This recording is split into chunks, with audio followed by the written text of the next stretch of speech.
Hello, everybody. Welcome back to another episode of Recruitment Uncensored. I'm actually a little bit out of breath because I knew this would happen. My trainers, my new running trainers, got delivered literally about 30 seconds ago. So I had to run downstairs and sign for them in time for us to go live, but I made it. So take a breath, Kate. We're here. Right. So today I'm joined by Matt Fox. We are going to be talking about, well, Matt's going to be talking about, not me, how to build a second leadership layer so your business doesn't rely on you. So I'm looking forward to this because I know there's some things you're going to bring to the table that I see play out as well. So we're going to have a good chat. Just out of breath. Let's go to question one. If you're watching, by the way, get involved. If you've got a question for Matt, any comments about anything we're talking about, chuck it in the comments. And if we've got time, we will talk about it. So I'll keep an eye on that as we're going along. But Matt, I wanted to ask you this first, because obviously you've had your own recruitment business successfully, and now you're obviously working with agency owners, recruitment business owners. What do you see as being a weak second tier of leadership that keeps owners stuck? Well, I think there's a couple of points to make there, aren't there? I think a weak second tier of leadership is a problem because if you're talking to any buyer, if you're at a point where you're potentially wanting to sell or exit your business, and in fact, actually, the call that I had directly before I came on here to talk to you was with somebody that's potentially interested in buying a business I'm currently representing. We'll get the conversation about the numbers out of the way. First thing he wants to know is who's going to run the business when the ultimate owner goes. Is there a second tier of leadership there? So it's really, really important to get it right if you're thinking about selling your business. And of course, it's not something that you can just flick a switch and put in place. You've got to plan for that and give it thought. Yeah, definitely. But also, it's not only about selling your business, is it? Because so many of us, when we launched recruitment businesses, and I know, I certainly fell into this camp long before I was even thinking about selling it. I quite like the idea of having a couple of weeks with the family, or to be able to sort of go off on holiday, or and when you talk to recruitment business owners, so much of the time it's look, well, can you leave it alone for a week without your phone going mad? And it's small things like that actually that to some people would feel like a distant dream. So it's so important to get that right. Yeah, and I think it's not even just to have a holiday, just to have like a day where you can have 5 minutes and you don't need to be the person that's got to answer every question or deal with every problem. Because then you just work, then you are in. I mean, I've been in some agencies where, the owner's so hands-on, they don't even want to go on a meeting.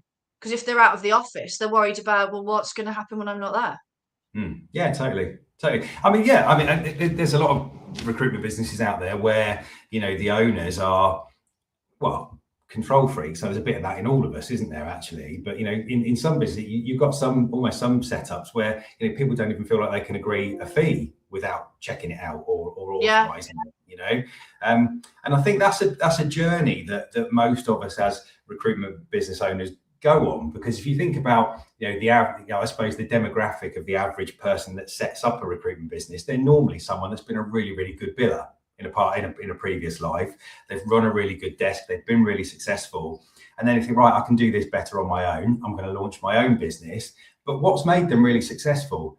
Probably a bit of a control freak, probably somebody who's possibly a little bit selfish or has been in some ways, as far, and I mean that with love in the nicest possible way. This is resonating, yeah. And as I said, there's somebody that's used to having to being across everything. And then they come into an environment where they run their own business. And actually, if they want that to grow and develop and people to succeed, you've almost got to have a bit of a personality bypass, because you've got to become somebody who actually wants to delegate, who wants to see other people take control, take the lead and be successful, because otherwise they don't grow. So there's almost a bit of an identity crisis there, I think, sometimes. Yeah. So for you then, the thing that makes that weak second tier of leadership is, well, either not having it at all or not letting it happen. I think, do you see that a lot where it's like the motions are put in place to have a good second tier of leadership, but the control freak sort of steps in and it's like, are you actually letting them lead? Yeah, Yeah, absolutely. Because look, what is it? It's 88, I forget the stat, but it's something like 80% of UK recruitment businesses have got 8 or 9 staff or less. So actually, that's quite a small bubble, isn't it? And if Mm, you're somebody who is the business owner in that environment, you're actually almost trying to bring up another chief, but in what is quite a small goldfish bowl, really. So it's so in some ways the ideas are there. The concept of delegating is one that people are really bought into, but the reality of it is sometimes quite different. Um, but I think there has to be a conscious, almost sort of detachment from the kind of sort of the day to day in order for that second tier of leadership to really sort of grow and succeed, because it's almost like an investment in your future, really. mm, yeah, but I can imagine for some, it's it's you've got to get used to it, haven't you? You've got to be comfortable in letting them do what actually is going to help you in the long run anyway and be beneficial.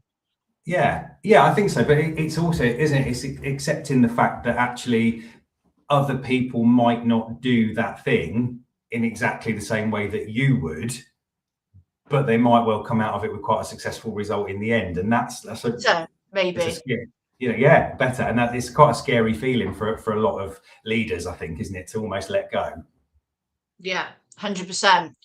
That leads me nicely onto what we were going to cover next, and I can imagine we've got a lot to talk about with this one because I have a lot of I see this a lot, when I go into agencies as well. So I'm interested to hear your take on it. Top billers, why don't they always make great leaders? Well, do you know what? It amazes me that actually, as an industry, we were talking about this before we went live, weren't we? Mm, And it amazes me that we're still doing this as an industry. We're taking people that are wonderful billers that are doing really, really well, and almost assuming, in some cases, that they want to be a manager or a leader, and we're rewarding mm, them with a job as a manager. Great, look, you've done all of this. Now you can show everybody else how to do it and lead a team. But there are some issues with that, aren't there? Because the skill sets, again, in what we need in somebody who's a really strong biller and somebody who's a great leader, they're often night and day, because of the fact, again, as I mentioned a moment ago, you need somebody as a leader who is going to delegate, who's going to want to see other people succeed, and who's going to want to kind of almost push other people on, and in some ways shy away from the limelight and let other people take that. yeah. Whereas that's just, that very rarely are those behaviours that are exhibited by sort of super billers in recruitment businesses. But also, what a lot of recruitment companies still do is they don't always incentivize the behaviors that they want to see. So a lot of the time, if you're looking at a reward structure, commission schemes, bonus plans, whatever it might be, you've got to incentivize the behaviors that you want. So if you want somebody to be training, developing, mentoring, pushing people on in the team, you've got to bonus them around that person's success. And that's Hmm. often a bit of we've kind of sort of got a double-edged sword in a lot of smaller recruitment businesses, because we like the idea of that person being sort of pushed on and elevated and driving the rest of the team so that we don't have to, but we also don't want to lose their revenue. So we say, and again, we mentioned this before. So we say, you keep billing, make all this money. You do what you're doing. Yeah. You keep doing all of that. But I'll tell you what we do is we'll give you like a superhero cape as well, because you can manage everyone also, can't you? Do all of those things. And then what we end up with longer term is, somebody who's spread a bit too thin, who's trying to do bits of everything and all of nothing. At worst case, then we've got burnout creeping in, bit of Yeah. resentment, and of course, then we've got some disengagement at the other end, and it all ends up going a bit tits up, which is not really what we want to achieve. No. And I think there's a couple of things you said in there, and it's so weird you brought out the reward and the right behaviours. I ran my BD surgery this morning, which is for agency owners. It's a free thing I Mm. do every month, and that came up. Now, we were talking about more at the consultant level, like how do we get people on board with business development? What do we do? And I've been talking a lot recently about rewarding the right behaviours, like, because I get asked a lot, what KPI should we give them? And I just think, just don't, you start looking at how many dials have you made and all these things. I think you've got to reward. We don't reward BD behaviours. We reward candidate behaviours because they get a fee. But BD, we do, why? Why don't we? So same with leadership. What? why don't we reward the behaviors that we're looking for? Can you show everyone your mug, by the way? Because I absolutely love it. I am buying one of these mugs.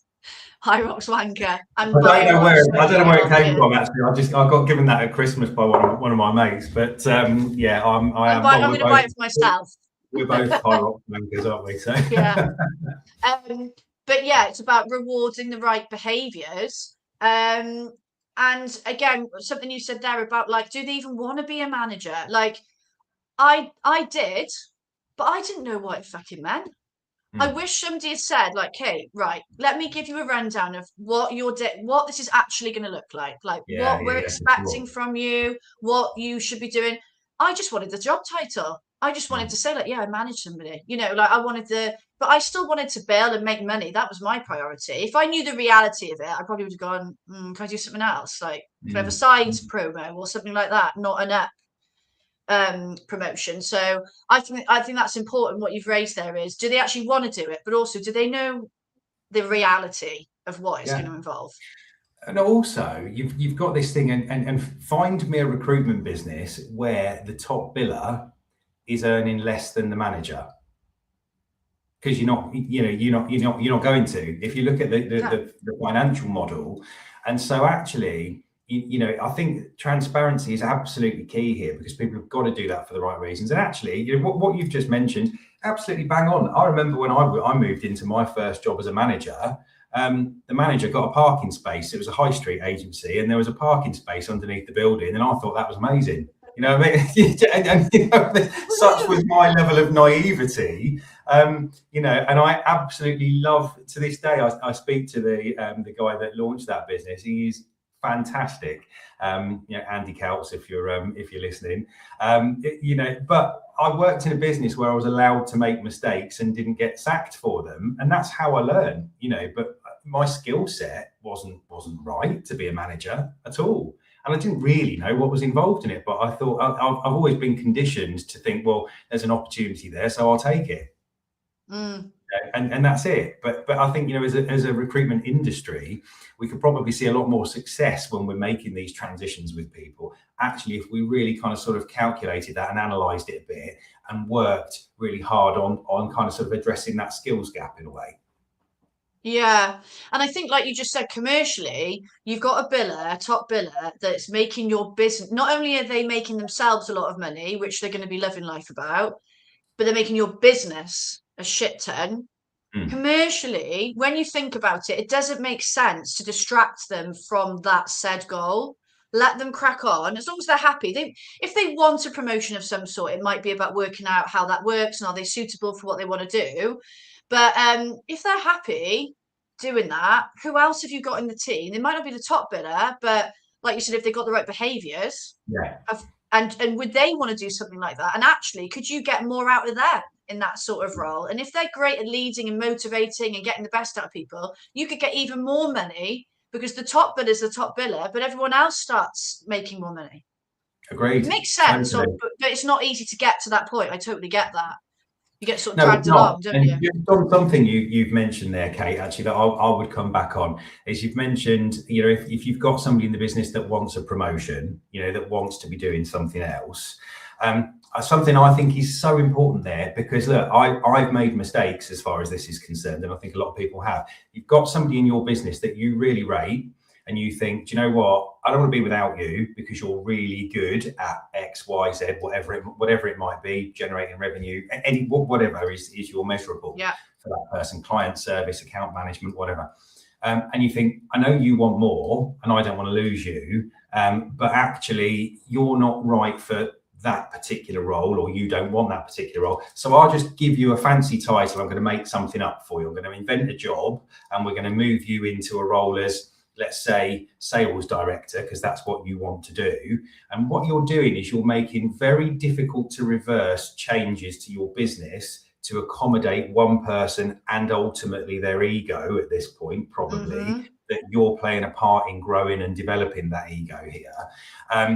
Actually, if they then decide at a later time that perhaps isn't what they want, this happened to me just prior to COVID, I'd moved somebody into a sales director role because I didn't want to lose them. I wanted to flatter them, and I thought it'd be a lovely thing to do, and built a team of kind of fulfillment people around that person. She decided that actually it was a bit too salesy for her, and didn't particularly like that idea. And so actually, Right. this sales director role I wanted, well, it's a bit too salesy. And off she went, and I was left with a bunch of people that actually didn't sell, wouldn't sell, couldn't sell, right at a time that the market dipped.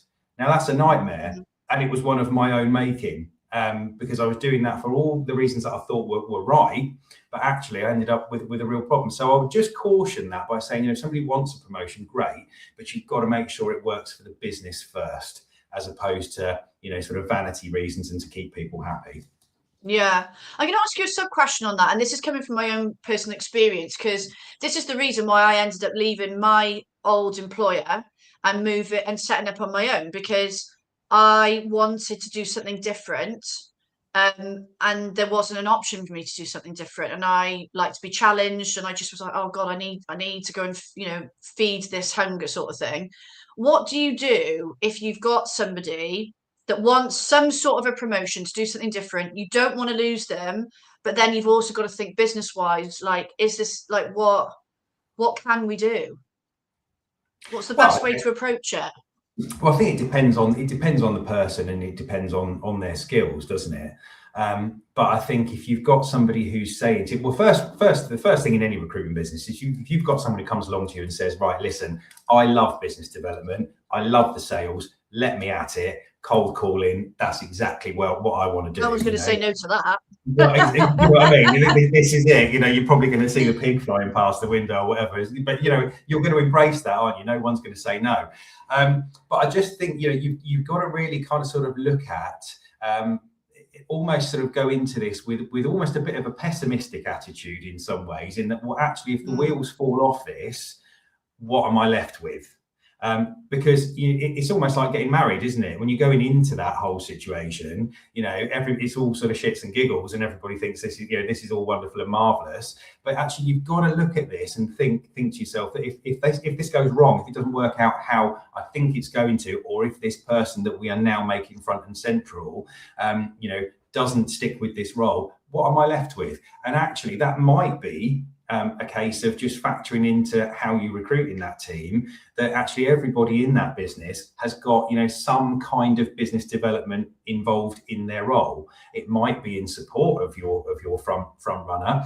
It might be for example, some kind of expectation on them on a daily basis that they send out a number of email specs or whatever it could be, whatever is a sales mechanism in your business, so that every person in that business has got some kind of business development involvement. What that does is it protects you if the wheels fall off further down the line, and you're not left with a whole bunch of people that don't want to BD. Yeah, which is why I suppose we can't. This is another subject in itself that we won't go into, but I'll mention it anyway. This is why I believe that it's much better to have more 360 consultants in a business than delivery, and because everyone always will veer more towards wanting to do delivery anyway, and having the few little speckled people that do BD but maybe only not fully be, it's quite risky, because if they go, you're left with a sea of delivery people. But that is another subject in itself. So I also wanted to ask you, how can owners share control without risking the business? We've talked earlier, haven't we, about letting people that second tier lead, and so you can have a bit more balance, all that stuff. But I suppose for some people, sharing that control feels a big risk. Massively.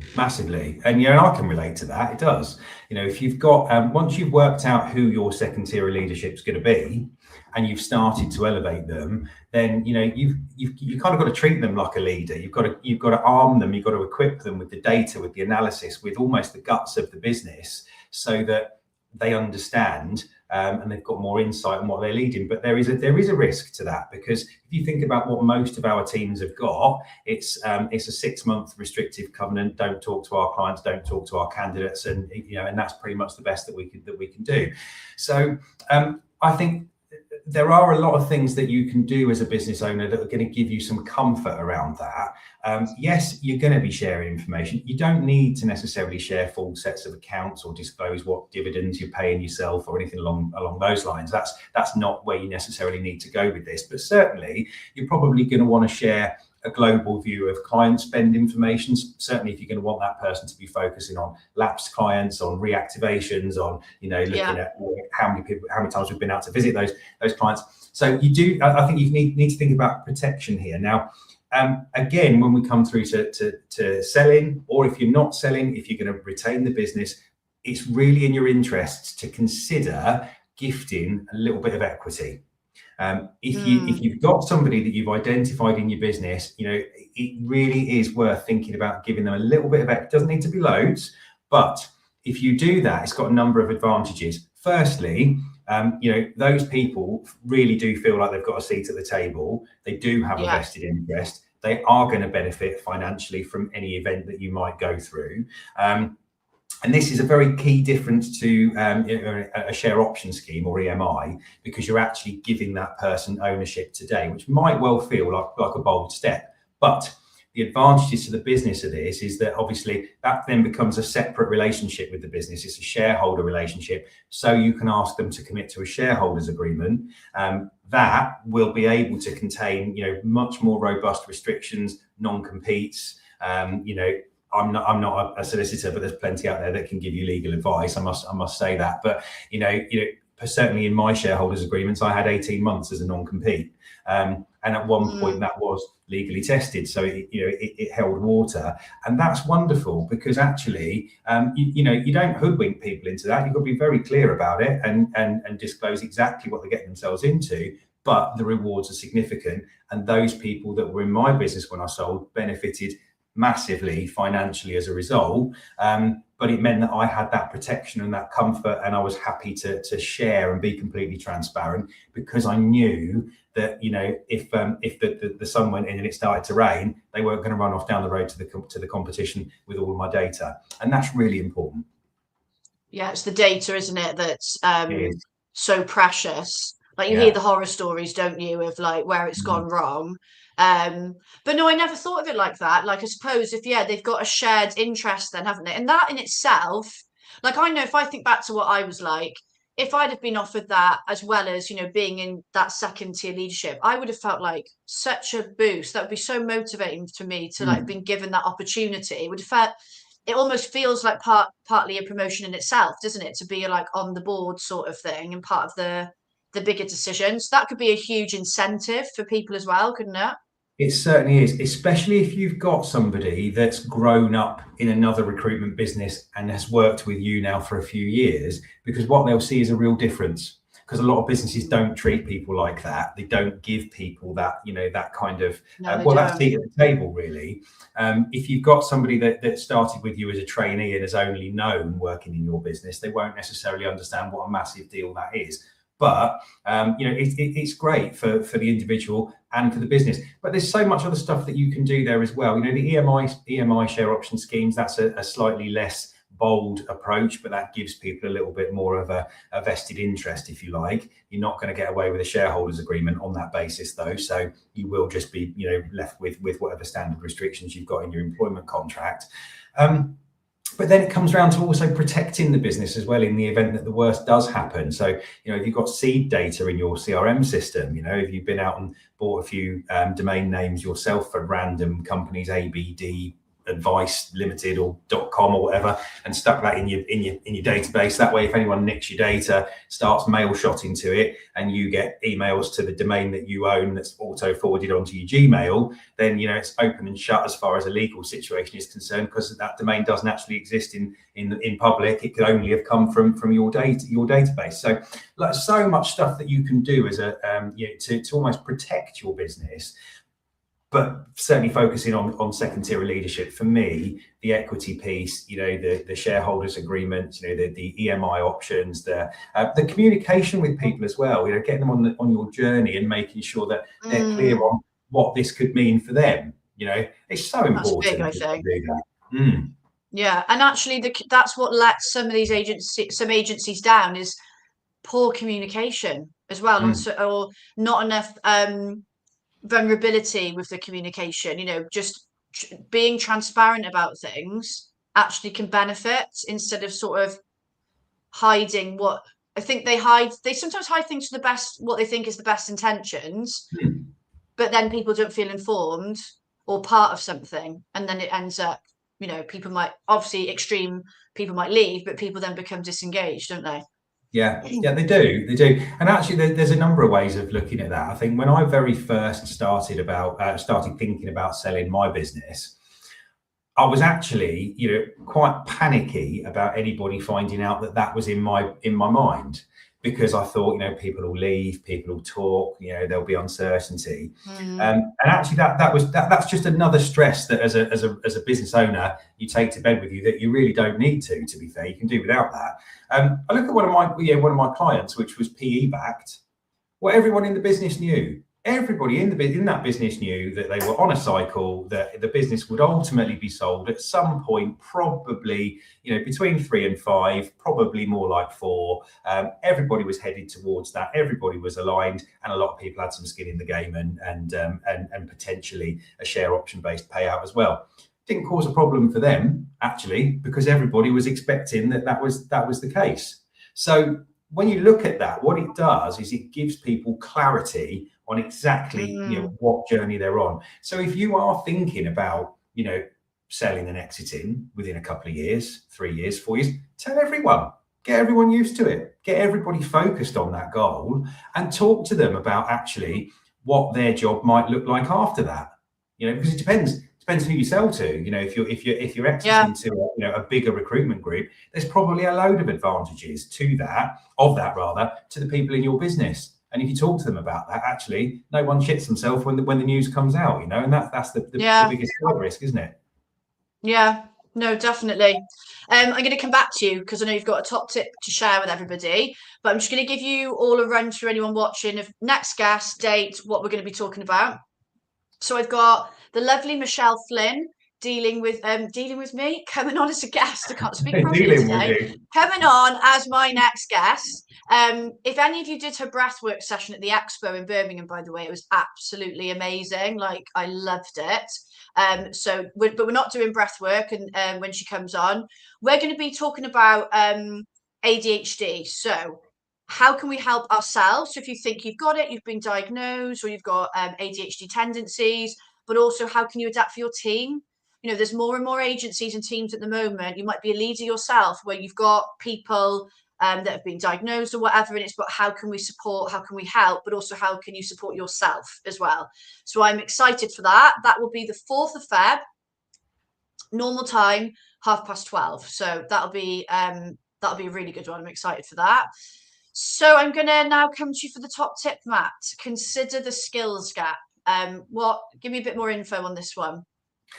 Well, so yeah, and this is one of the main things, I think, if you're thinking about, if you've identified people in your business that you think could be your number 2 or your second tier of leadership, that is really spend some time thinking about actually what they're good at and what they're going to need to be good at, because this is really, really important. And actually, you're going to have to work with that person, because actually skills and change can be achieved. So people are not always one-trick ponies. People that are demonstrating those sort of selfish behaviours, those sort of go-getting, sales, competitive, behaviours. Actually, those are people that could potentially Yeah, they make could be good leaders coachable. if they want to, if they want to learn, if they want to transition, and if they ultimately, if that's the direction of travel that they want to go on. So you've got to look at that, and I think you need to engage with someone to do some training, to look at some development, some coaching for those people, perhaps on a one-to-one basis. Relatively early on, before you want them to be able to take over. Personally, Yeah, that's key, isn't it? I put my leadership team through ILM accredited leadership qualifications. They were recruitment specific. They worked really well. And in fact, I'm sure you can give people some advice on Some of them specific. are offended, aren't they, as well? Is it the ILM one? I Yeah. know. Well, I'm in Wales, so it might work differently. But I know I ended up doing. I think it was an ILM leadership and management thing, and it was paid for by the Welsh government. So my agency that I worked for, they didn't have to even pay for it. Well, there you go. All the reasons to open a satellite office in Wales, then, in that case. Place to Dependent. be. But But yeah, yeah, skills. I think that's a really good point. Because The you gap can be can. covered. Yes, yeah, it can, absolutely. For me, I've always worked on the basis that if I've got somebody who's loyal, who's trustworthy, who's dedicated, who wants to be there, who's demonstrating all the right behaviours and the right attitudes, because those are the bits that I can't teach or coach or develop. If we've got that, everything else you can work with, and you can develop that person into where you need them to be. The ones I used were APSCO training courses. But there's plenty of providers around that can deliver those, and yeah, you're right. You can get funding for them, and the results are really something to behold. So very, very well worth it. Cool. Well, that's gone so fast. We're already at 1 o'clock. So thank you so much Wow. for coming on, because I've really, really enjoyed the chat. Something to mention. Well, first of all, if you want more of a chat with Matt around this, like the most of us in this industry, he's on LinkedIn, obviously. So connect with him. He's on the, it's easy to connect. Drop a DM, but also you're exhibiting and speaking at the expo in, Indeed. oh God, is it the 18th and 19th of March? Or have I got that Oh wrong? God, you're testing me. I think so. Yeah, let's go with that. It is the 17th and 18th. So you'll be there, you'll have a stand, won't you? So again, if you're planning on attending, you can speak and meet Matt face to face, or go to his talk. And also you've got a scorecard checker on your LinkedIn. Yeah, there's a link to it actually from my LinkedIn profile, and what we have got is basically it's totally free. You can just go onto there on a scorecard, and it's basically you answer 20 odd questions about your recruitment business, anonymous, and it will give you a score for how sale ready your business is. Then it will give you personalized tips for some of the things that you could focus on in your business to kind of drive a bit more value or improve appeal to a buyer, basically. Yeah, so there we go. A couple of things for you if you want, for anyone watching. But otherwise, thank you, everybody who's watched. Thank you so much. If you want to watch it back, it's going to be on YouTube and LinkedIn, so you can do so quite easily. And as I said, if you want more information, contact Matt, add him on LinkedIn, and you can talk a bit further about it. But yeah, thank you for joining, Matt. I'll get you back on at some point, I'm sure. And I'll see you all in a couple of weeks. Bye. Bye.